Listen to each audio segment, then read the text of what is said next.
Забегая назад, в далеком 2018 году мы с женой осознали, что не видим будущего ни для себя, ни для детей в Украине, и приняли решение о эмиграции. Была попытка открыть визу в США, но мы получили отказ, и совсем разочаровавшись, мы оставили бизнес, ребенка, друзей, имущество, взяв с собой 2 рюкзака и $800 на двоих, сели в самолет Киев-Познань. Как развивалась наша жизнь за 4 года в Польше, я снимал в предыдущих видео. Обязательно посмотри их и подпишись на канал, чтобы не пропустить следующие. Но если вкратце, то мы забрали с Украины ребенка, дальше родителей. В Польше уже появился второй ребенок, купили дом, поменяли 5 авто, дойдя до новой Тойоты с салона. Вдоль и впоперек объездили всю Европу. Египет, Турция, Аргентина, Тунис. В общем, все было хорошо. Но тут появилась возможность переехать в Канаду. И если бы я упустил такой шанс, то жалел бы об этом всю оставшуюся жизнь.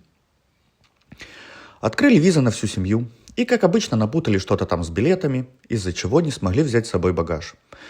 Но нам уже не привыкать. Взяли детей, 3 рюкзака ручной поклажи и билеты в такую желанную заокеанскую страну, где нас должен был ждать успех и чудеса. Чуть позже и родители переехали к нам. Про нашу жизнь в Канаде я также снимал достаточно видео. Посмотрите на канале. Мы прожили там год. Если коротко, то мы арендовали огромный дом в Калгари, взяли авто с салона, скупнулись в Тихом океане, много раз были в горах, водопады, горячие источники, каньоны с остатками динозавров прямо под ногами. Жена посетила Таиланд, а я устроил себе отпуск в Европе, посетив сразу несколько стран. По поводу работы в Канаде смотрите в старых видео, долго рассказывать. Я не могу сказать, что мы плохо жили, но с каждым днем появлялось ощущение, что мы не развиваемся, а деградируем. Да, все чуть подтянули английский, особенно дети. What is this?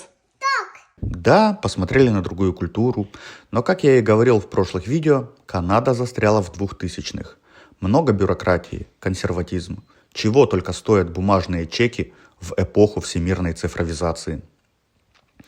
Ну да ладно, в этом видео не про минусы или плюсы Канады. Это я тоже уже снимал. Если не смотрели, то в подсказках будет и это видео.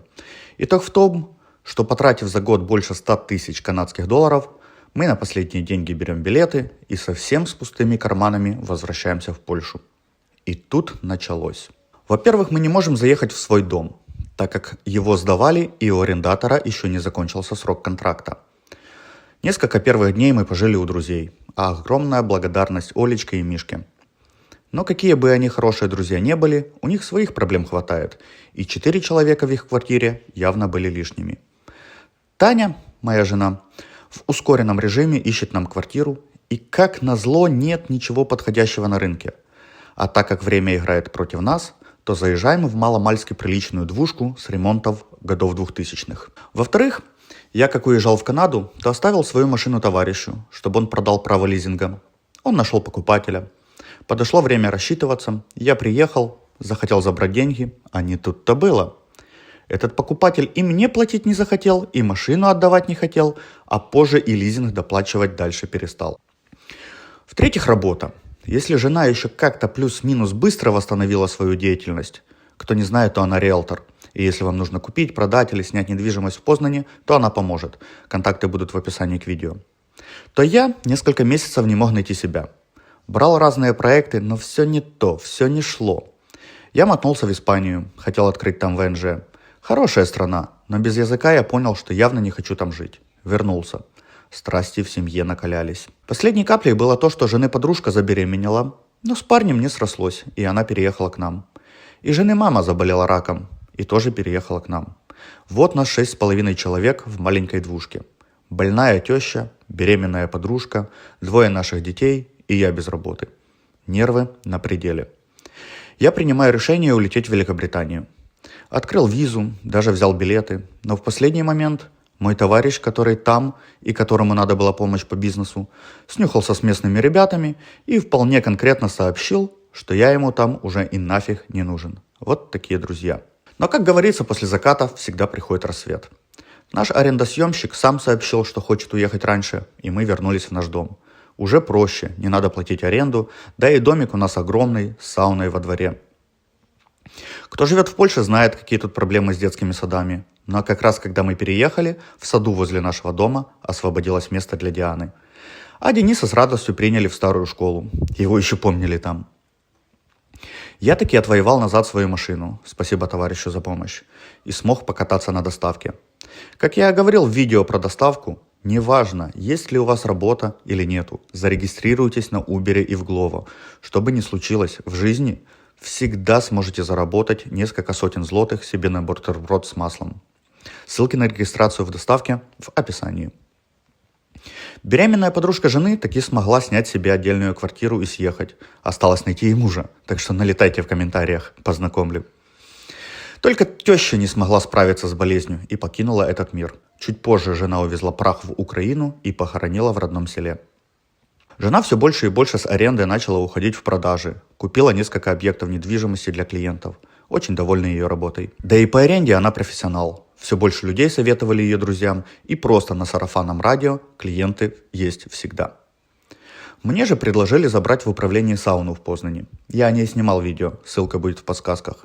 Так как ей никто не занимался, то она работала в минус. Я разогнал ее с минуса на доход в 15-16 тысяч злотых, и ее успешно продали. Адрес и телефон не даю, так как новый собственник так и не рассчитался со мной до конца. Наверное, ему тех пару сотен злотых нужнее. Чуть возвращаясь назад, хочу сказать, что мой брат в Украине держит свое похоронное бюро. И когда теща умерла, он посоветовал обратиться к его знакомому, у которого похоронные по всему миру, в том числе и Польше. Это помогло сэкономить много денег. А чуть позже я случайно познакомился с человеком, который занимается тем, что непосредственно забирает трупы с дому и увозит их в морг. И он мне сообщил, что часто забирает тела, которые пролежали в квартире несколько дней, а то и недель. Представляете себе запах, который стоит в квартире, где тело разлагалось несколько недель? И кто-то там убирает. Так вот, забрать тело в морг – это одно, а привести квартиру в порядок после трупа – это совершенно другое. Кроме брезгливости, запахов, трупных червей, еще нужно использовать специальную химию, специальные инструменты, иметь нужную квалификацию для работы с биоотходами и так далее. Я очень захотел этому научиться. Обзвонив десяток компаний, которые этим занимаются, в одной меня пригласили на собеседование. И тут понеслось.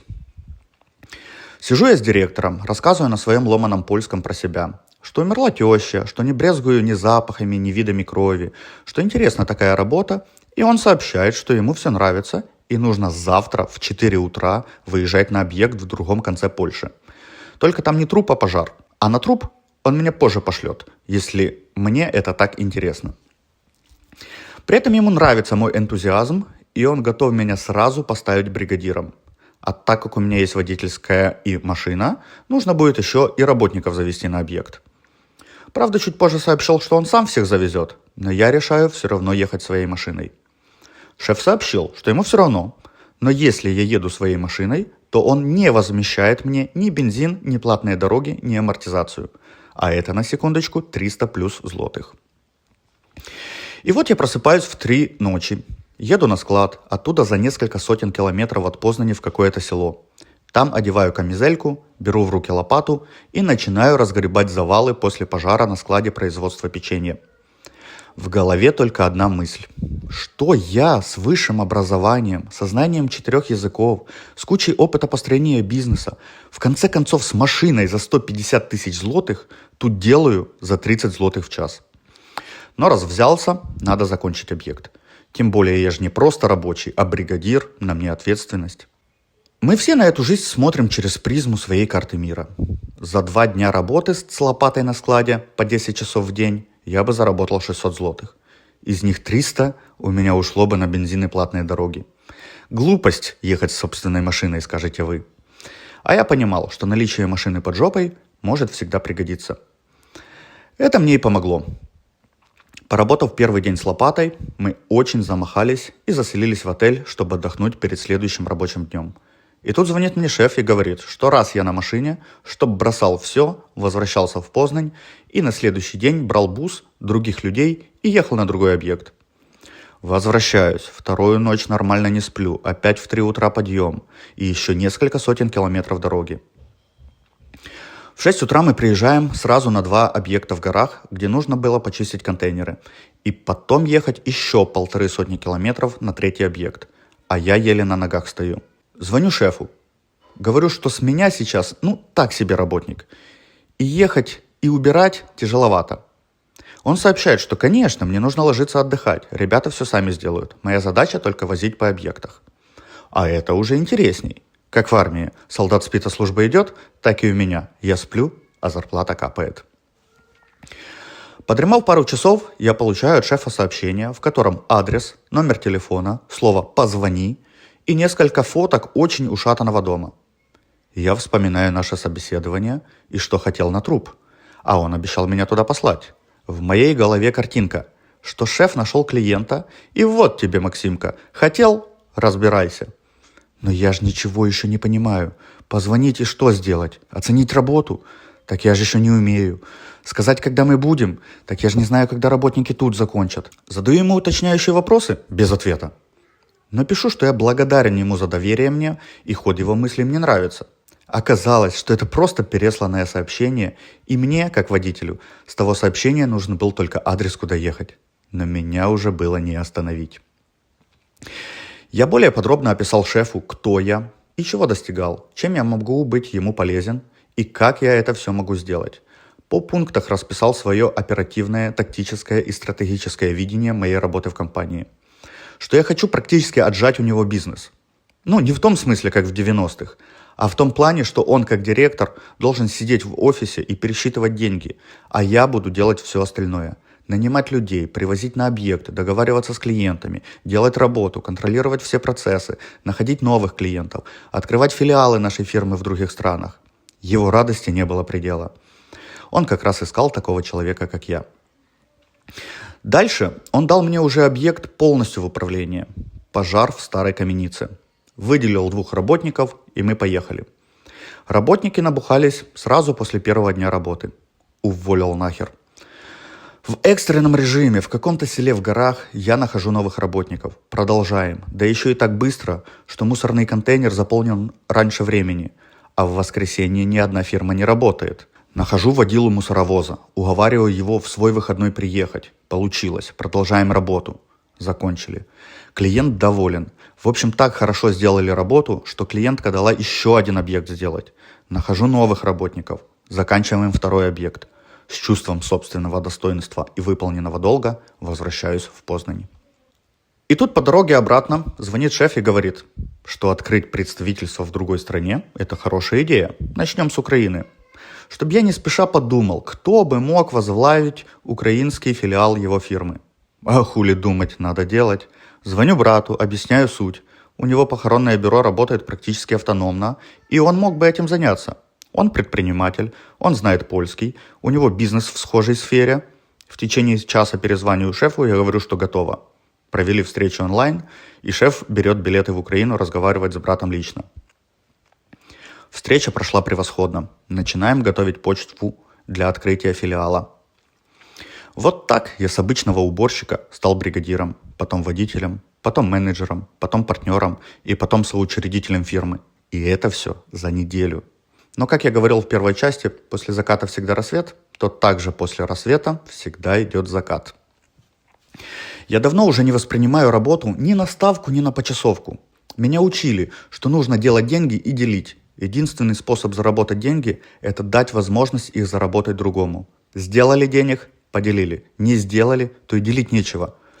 И если с отдельным объектом проще – шеф нашел клиента, я сделал работу, клиент заплатил, отняли расходы, остальное поделили. То я же еще выполняю работу, которая не влияет напрямую на деньги. Например, составить маркетинговую стратегию, сделать рекламу, поработать на другом объекте, где я не бригадир. Да даже отвести трусы шефа в химчистку. И как считать мою часть дохода? Я расписал все функции, которые я могу выполнять, и что сколько будет стоить. Вот тут-то все и поменялось. Я так предполагаю, что ключевую роль сыграли его работники, которые быстренько смекнули. Мол, Жибжик Полякович, ты поляк, мы поляки. Мы у тебя работаем годами, особо не напрягаемся, но работа идет. А тут нарисовался какой-то украинец, непонятно откуда, и давай рассказывать, как дела надо делать. Нехорошо, однако, не патриотически. Вдруг его дед в УПА воевал, а ты его в соучредители хочешь взять. Негоже по нам на украинца работать, даже если это принесет и фирме, и самим работникам больше денег. И вот вызвал меня шеф и говорит, что круто, что я так много могу делать. Вот с филиала в Украине я и буду получать часть дохода, а в Польше все, что расписал, что можешь делать, делай, но получай ставку и все. Причем ставку чуть больше минималки. Тут я и охренел. Как быстро я взлетел с обычного работника до учредителя, так же быстро я опять упал к обычному работнику. Еще с трудовым договором, в котором он прописал, что если я увольняюсь, то 2 года не могу заниматься подобной деятельностью. Поляки, хули с них еще взять. Конечно, такой договор подписать я не мог. Пораскинув мозгами, я понимаю, что раз шеф не принимает мои идеи, то нужно открываться самому. У меня еще недостаточно опыта. Предлагаю ему, что я открываю свою фирму, делаю сайт, даю рекламу, получаю все лицензии, сертификаты, нанимаю сотрудников, нахожу клиентов, покупаю инструмент, химию, сам делаю всю работу, а часть дохода отдаю ему за консультирование, чтобы он подсказал, как правильно сделать оценку объекта, по какой технологии делать ту или иную работу, какой инструмент и химию использовать. Готов его юридически сделать соучредителем моей фирмы. Какое же у меня было удивление, когда он отказался. Мол, раз ты открываешься, значит ты мой конкурент, а не партнер. Рассчитываемся и расходимся. Кстати, так и не рассчитался на момент написания сценария к этому видео. Ну и хрен с ним. Нетворкинг – наше все. Я люблю говорить, что у меня есть хобби – окружать себя красивыми и успешными людьми. И если красивых жена время от времени отгоняет от меня, то успешные остаются. Проконсультировался я о всех юридических моментах и открыл свою фирму. Нашел хорошего программиста, который склепал мне сайт. Кстати, зайдите на сайт и дайте мне фидбэк в комментариях, чтобы поменять, что добавить, что убрать. Его работой я в целом доволен, могу вам рекомендовать. Вот его контакт, скажите, что от меня, и ему будет приятно. Ну и что ж за сайт без рекламного видео? Написал сценарий, попросил в Фейсбуке накидать мне видеографов, и мне же накидали. Половина мамкины монтажеры, которые только рилсы себе в инсту могут монтировать. Вторая половина, ну прям такие профессионалы, что дальше некуда. Один перед вторым мне кричали, что тут столько работы, что чуть ли не Голливуд надо нанимать, и это прям столько будет стоить. Ну прям столько, что никто из них до сих пор так и не сложил цену. Часть нормально оценили работу, запросили исходники, и вот до сих пор делают. Но была девушка, которая ничего особо не расспрашивала. Взяла сценарий, исходнiki i już na следующий dzień сделала это.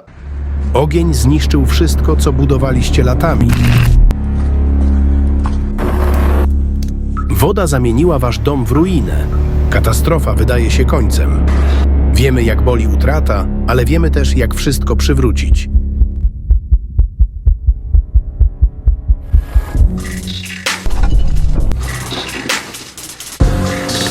Pracujemy szybko, dokładnie i z dbałością o każdy szczegół.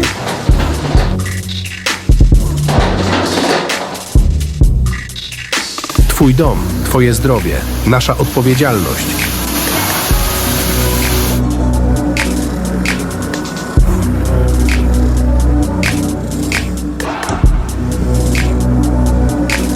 Noble War.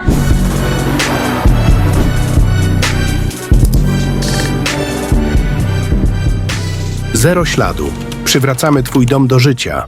Причем, когда я спросил, сколько я ей должен, то сказала, что столько, сколько считаю нужным, плюс порекомендовать ее своим друзьям. Так вот, очень рекомендую. Вот ее контакты. Если нужно рекламное видео снять, смонтировать, то смело обращайтесь. Дальше нашел контекстолога. Запустил рекламу и вперед. Трупы, убийства, самоубийства, говно с канализацией, пожары – это все моя работа. А также в скором времени запускаю направление дезинсекции и дезодорации. Это клопы, мыши, крысы, тараканы и другие вредители. Но вернемся в начало. Получив первых несколько звонков, мне не удалось взять заказ.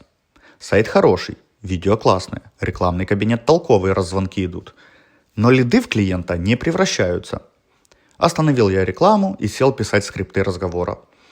В этом бизнесе тяжело по телефону составить цену, если ты не видел сам объект. Да и если видел, то не до конца понятно, сколько человек должно работать и как быстро все смогут сделать. Каждый объект уникальный, в каждом свои подводные камни.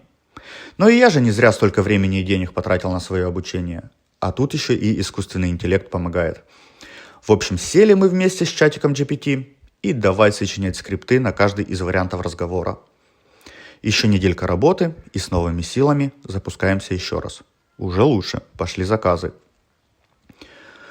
Про все мои работы рассказывать у нас никакого времени не хватит. Но вот с последних несколько расскажу. Перед Новым годом было не до самоубийства. Еще и русскоязычный клиент. Вроде молдаванин. В общем, человек наркотики не употреблял, в депрессии замечен не был, работает, зарабатывает, есть жена, ребенок. Он как раз собирался ехать к ним на праздники, и тут вдруг режет себе вены. С порезанными венами бегает по всей квартире, все забрызгивая кровью, раздупляется, сам вызывает скорую. Неотложка, реанимация, потом дурка. Наши услуги заказал его друг. И друг говорит, что вообще не понимает, почему так произошло. А мне почему-то сразу стало все понятно.